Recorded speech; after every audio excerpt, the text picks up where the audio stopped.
राजस्व ग्राम दाबी नहीं रामचंद्रपुर साहिर लोके भोट वर्जनर निष्पत्ति नेइछंती। एपरि एक दृश्य देखिबाकु मिलिछि मयूरभंज जिला बेजातला ब्लॉक अंतर्गत खंत ग्रामर रामचंद्रपुर साहिरे। तेबे तांको कहिबा अनुसार विगत 25 वर्षरु सेमाने राजस्व ग्राम पई दाबी करि आसुछंती, किंतु प्रशासन कौनसी पदक्षेप नेउनथवा द्वारा सेमाने मौलिक सुविधारु वंचित हेउछंती।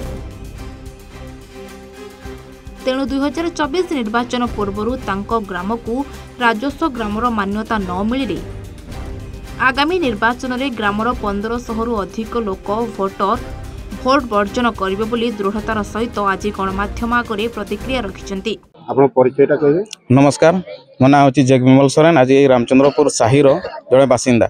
आज साहिर सबू बासिंदा गुड़ा एकत्रित हो। आज एकत्रित होबार मूल कारण होची हमर राजस्व मान्यतार दाबी। 1995 मसीह गाँ लोक मिलित होकर दाबी कर आसुंट किंतु एपर्यंत पूरण होनी।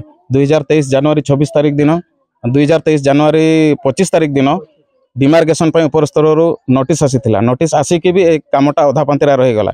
आम गाँ लोक मिसिकी कौन पर अधा रहीगला बोलिकी दौड़ा दापड़ करूँ आरआई पाक भी, तहसिलदार पाक भी, उपजिलापाल पाक भी, किंतु से जिनस एवं जाए अणदेखा रही। तेणु गाँव आहरी बहुत किसी असुविधा अच्छी। रास्ता मुख्य रास्ता एपर्यंत प्रधानमंत्री योजना नहीं, स्कूल रे उपयुक्त शिक्षक ना, गाँव में वसुधा जल पानी ना।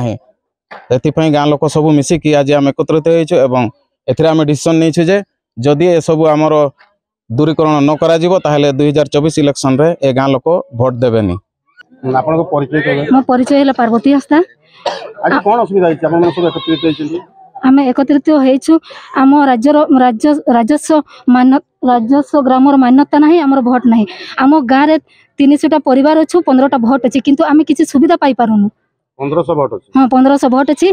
आ गाँ को गाँ वसुधा जलर सुविधा, किंतु आम गाँव में वसुधा जलर सुविधा ना कि रास्ता ना कि गोटे कहार देह खराब है तो आम्बुलांस आसवाई रास्ता भी ना।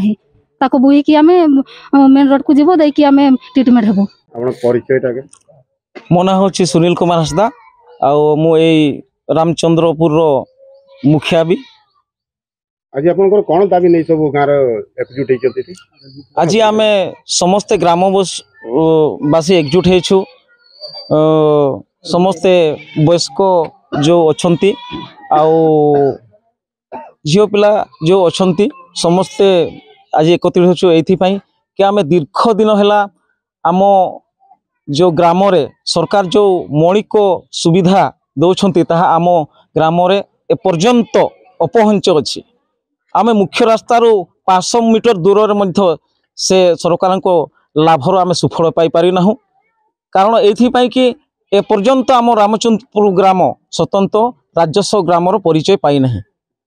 से जिते भी सब पैकेज आसूची गाँव उन्नतिकरण से सबू आम ठीक सुविधा आम पाई पारु ना प्रत्येक क्षेत्र में।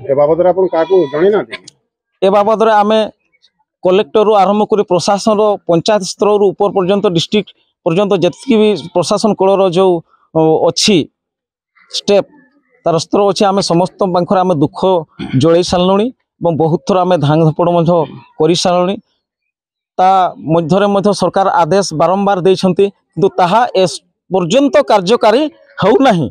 विषयरु अनवर हुसैन को रिपोर्ट A1 ओडिशा।